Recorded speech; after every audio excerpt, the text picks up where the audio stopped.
Dear students, welcome to UGC EPG Pathshala on Human Rights and Duties. My name is Professor YSR Murthy. I am the Executive Director of the Center for Human Rights Studies, OP Jindal Global University. In this unit on national mechanisms for protection and enforcement of human rights, we will take up today the module on National Commission for Scheduled Tribes. Before we go into the detail, I wish to give you a brief background. If you see the Universal Declaration of Human Rights, which was adopted by the United Nations General Assembly in the year 1948, Article 1 of the UDHR asserts that all human beings are born free, equal in dignity and rights.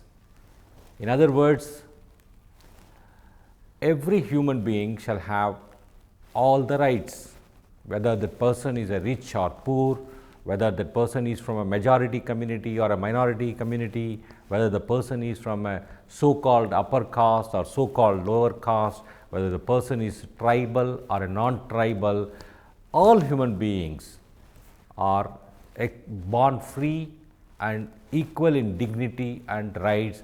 They must enjoy the full range of human rights.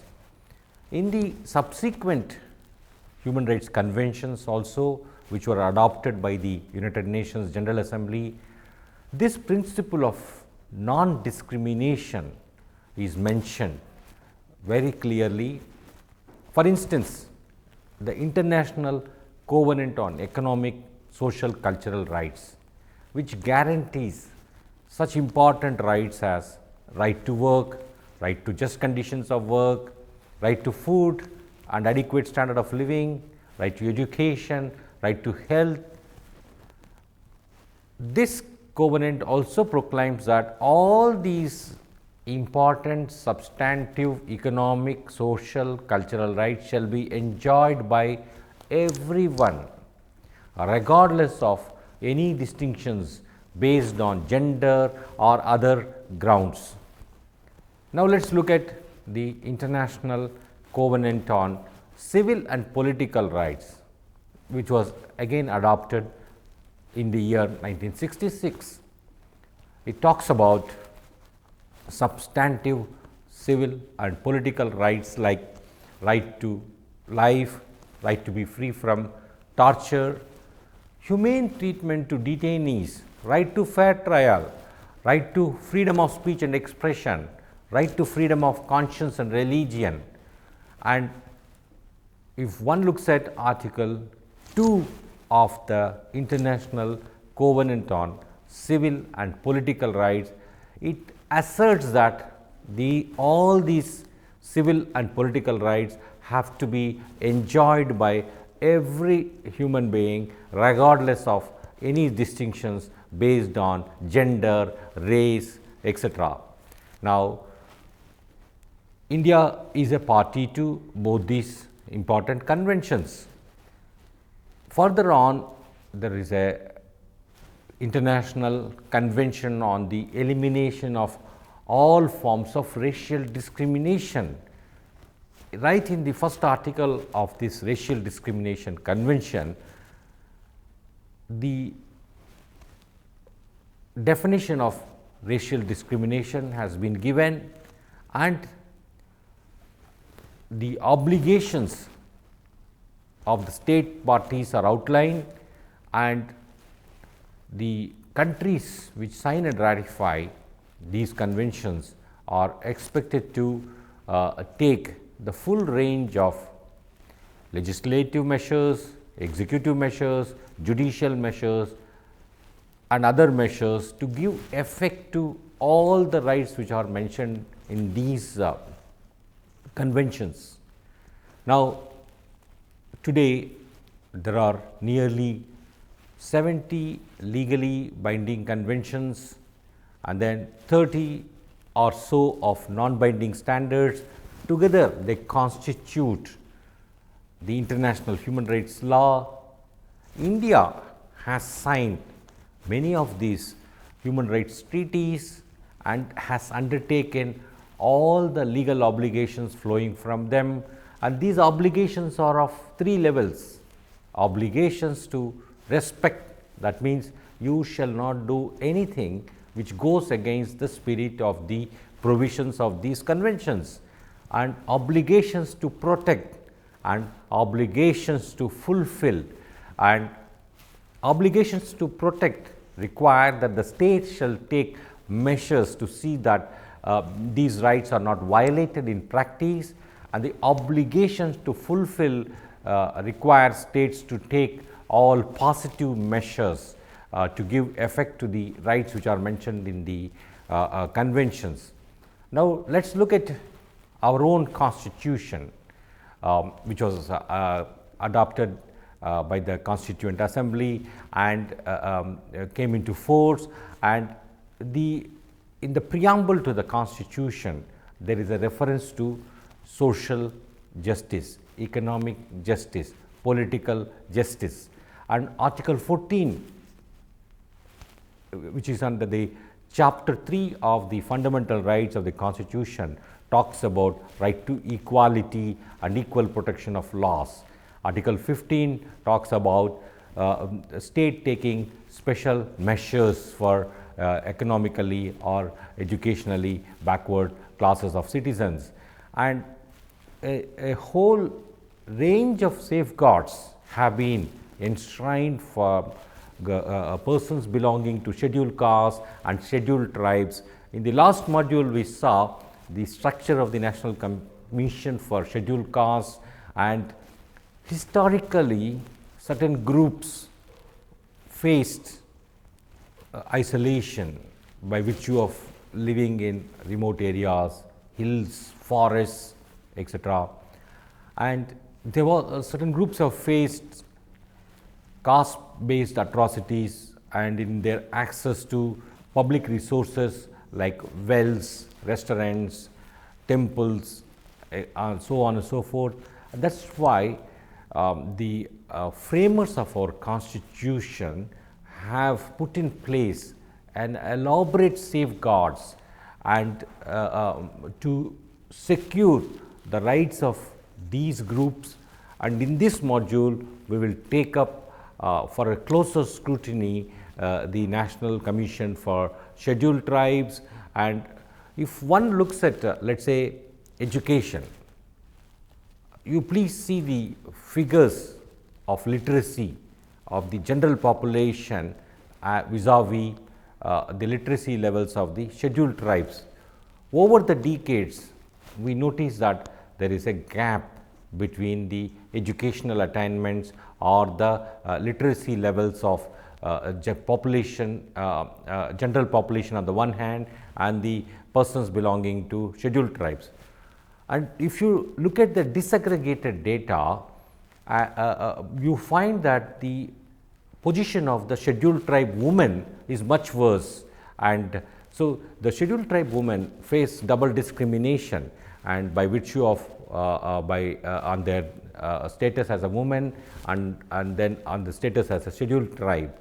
So the moment you recognize right to education is an important human right, and if you see the gap in the educational attainments, there is a lot more that needs to be done, and that is why the Constitution has in fact placed or put in place an affirmative action for providing for reservation in education, reservation in jobs, and also reservation in the state legislatures as well as parliament, in order to secure, in order to see that the political, economic and social status of historically marginalized groups is improved. And in this context, the National Commission for Scheduled Tribes assumes important significance. And today we have a Niti Aayog. Earlier on, its previous incarnation, that is the Planning Commission of India, commissioned a study on left wing extremism, which is prevalent in Chhattisgarh, Jharkhand, Orissa and a number of other states. In fact, it is regarded as the single most security challenge faced by India, and the districts which are affected by the left wing extremism run across the country. And in fact, if you look at the map of India, the spine of India can be said to be affected by this left wing extremism.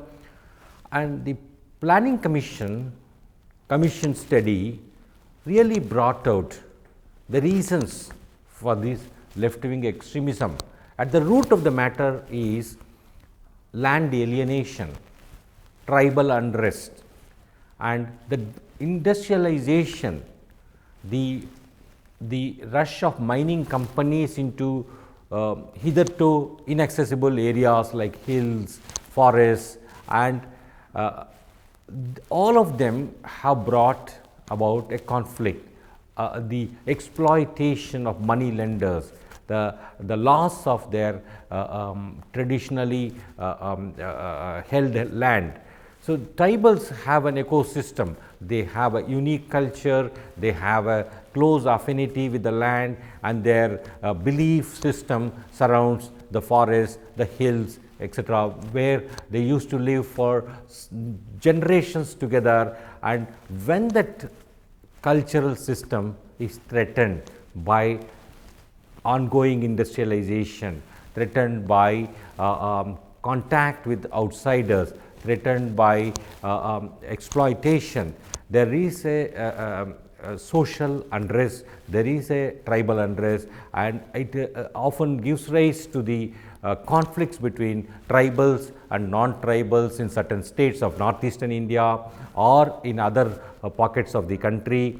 And this has given rise to in certain states of India the problem of extremism, which the government is addressing. And in this is the background and the reason why the scheduled tribes, persons belonging to scheduled tribes must enjoy their full range of human rights, and that is the need for a national mechanism for overseeing their rights. And in fact, this National Commission for Scheduled Tribe is a constitutional commission. There are in fact two ways in which a commission can be established. Its source can be in a bill or an act of parliament, and which it becomes a statutory body, or it can derive its source from a constitutional text. And in the case of both scheduled caste and scheduled tribe, both are regarded as constitutional commissions by virtue of being referred to in the Constitution of India. In other words, they are so important and that they have been given a unique place in the constitutional scheme of things, and they have a constitutional status. And in this module, now we will take up for closer examination the structure, composition, powers of this National Commission for Scheduled Tribes. At the end of this module, you will have a background to the creation of the National Commission for Scheduled Tribes in India, and you will also understand its mandate, functions, powers, and also its some salient activities, and you will be able to assess the organizational set of the commission and also appreciate the individual complaints mechanism. You will also understand the relevance of a autonomous statutory body which is mandated to protect the and promote the rights of scheduled tribes in India. And now let us take up the question of what is the basis for a national body for the protection and promotion of human rights of scheduled tribes in India. Why do we require such a body? Scheduled tribes communities have inhabited mainly hills and forest land. They were integral part of the land and ecosystem. Due to geographical disconnect, due to isolation, they had been suffering from extreme economic, social backwardness. I mentioned about the educational attainments, and certain areas have been notified as scheduled tribes under Article 341 and 342 of the Indian Constitution.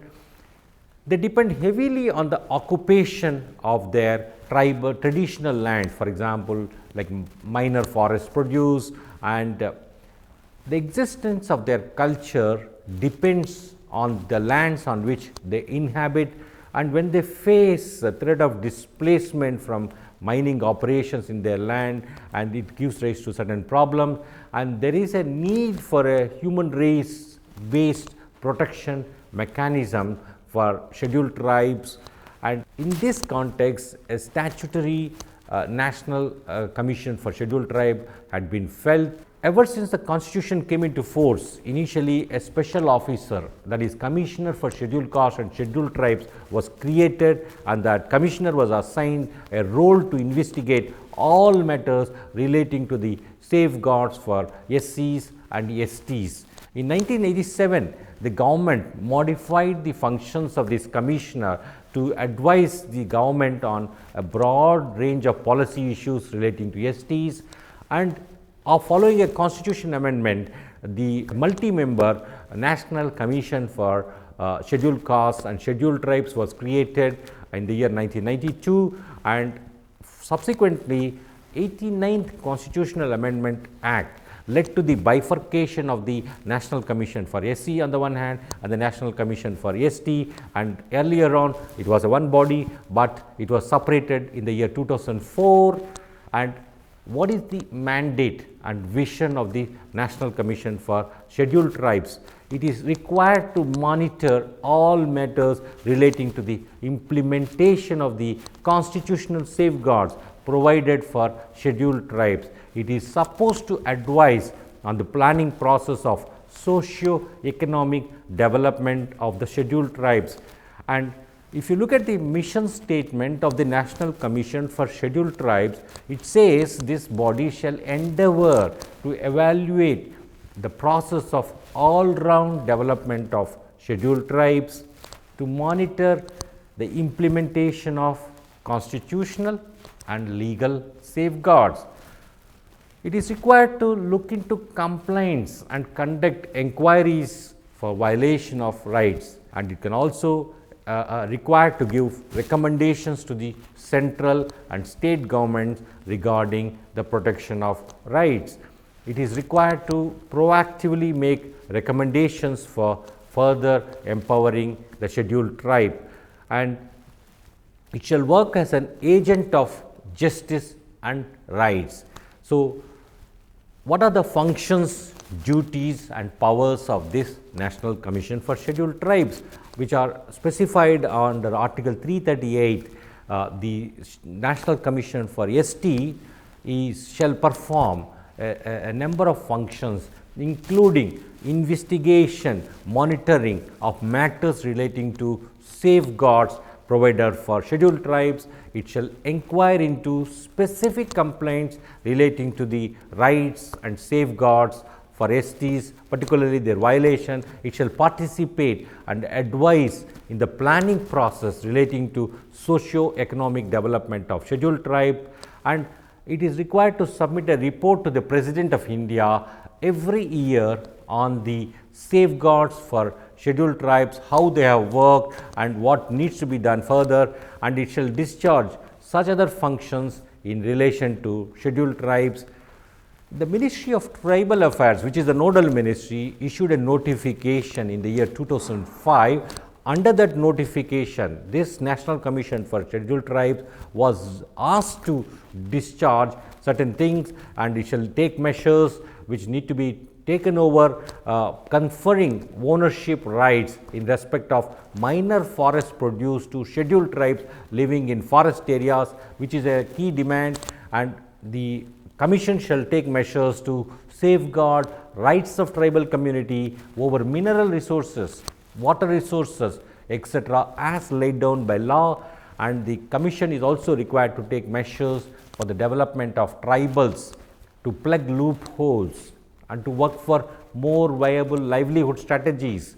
And the Commission was also required to take measures to improve the efficacy of relief and rehabilitation measures for tribal groups who had been displaced by development projects, and the measures shall be taken to prevent alienation of tribal people, which I mentioned in the introduction of this lecture, and the National Commission for Scheduled Tribes shall elicit maximum cooperation and involvement of tribal communities, and it shall also ensure full implementation of the provision of Panchayat Extension to Scheduled Areas Act 1996, and how are individual complaints handled by the National Commission for National Commission for ST. This commission is required to inquire into specific complaints with respect to the deprivation of rights and safeguards of scheduled tribe, and it requests the complainants to substantiate their complaints with necessary supporting documents or evidence, and the complaint should be directly addressed to the chairperson, vice chairperson or secretary of the National Commission for Scheduled Tribes. And what type of complaints cannot be entertained by National Commission for Scheduled Tribe? So it cannot take up complaints which are sub judice, which are pending before a court of law. What is the procedure for inquiry into individual complaints? The National Commission shall seek relevant details of the incident and action taken from the law enforcing and administrative machinery. And while asking details from the relevant authorities, the main consideration before the Commission is whether the scene of the occurrence of the crime has been visited or not, whether proper first information report or FIR has been registered in the local police station, whether names of all the perpetrators, all the persons involved or cited by the complainant has been included in the FIR or not, whether investigation has been taken up by a senior police officer as per the provisions of the Scheduled Caste and Scheduled Tribe Prevention of Atrocities Act, whether culprits have been apprehended and booked without loss of time, whether proper charge sheet has been filed mentioning the relevant sections of the Indian Penal Code together with the SCs and STs Prevention of Atrocities Act in the court of law, and whether these cases are tried by the special courts which have been created for this purpose, whether special public prosecutors had been appointed to handle these cases, whether police have assisted the courts by bringing forward the relevant witnesses and see that the culprits are suitably punished by the courts, but historically the conviction rate under these offences has not been great, and the Commission also will seek to monitor and ensure that the victims are provided with suitable medical assistance and adequate protection and proper compensation as per provisions of law. What is the organizational setup of the National Commission for Scheduled Tribes like? It has its headquarters in New Delhi, and it also has 6 regional offices located at Bhopal, Bhubaneswar, Jaipur, Raipur, Ranchi and Shillong, and there are 4 wings at the headquarters of the National Commission for Scheduled Tribes in Delhi, which look at administration and establishment wing, and then there is a economic and social development wing, and there is a service safeguards, because as you know there are a lot of service related things which have been mentioned, and the service safeguards and coordination wing looks at them, and then there is an atrocities wing handling complaints of atrocities. So, how did the Commission for Scheduled Tribe perform over the years? It has given comments and recommendations on various bills such as SC and ST's Reservations in Posts and Services Bill of the year 2008. It has proposed amendments to the SC ST Prevention of Atrocities Act, and it has also taken up for review Mines and Minerals Development and Regulation Bill 2011 and given its comments thereon. It took up Forest Rights Act. It made interventions and representations before courts of law in many matters, in particular before the Chhattisgarh High Court in a matter relating to the denial of promotion to scheduled caste and scheduled tribe officers of the Chhattisgarh State Electricity Board, and before the Bombay High Court in a matter challenging the list of assembly constituencies that had been reserved for scheduled tribes in the Maharashtra Legislative Assembly. And the National Commission for Scheduled Tribes also took up individual and suo motu complaints into violations against scheduled tribes. It has advised central and state governments over necessary actions to be taken for the promotion of rights of persons belonging to scheduled tribe. It has reviewed existing legislative, service and socio-economic conditions of scheduled tribes in various parts of the country. Now, in conclusion, we have seen the background, the mandate, functions and powers of the National Commission for Scheduled Tribes in India, and you have understood the importance of this institution as a constitutional body that has been tasked, that has been mandated with alleviating the status of scheduled tribes in India. But what is required, however, in practice is that continuous engagement of this commission is essential with government and non-governmental stakeholders to maintain its critical role.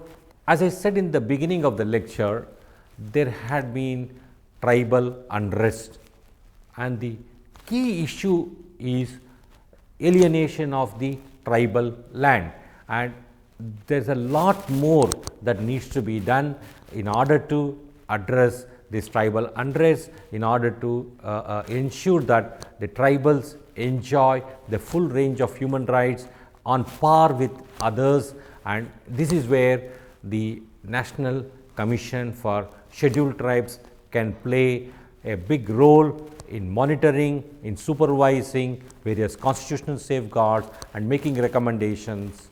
Thank you.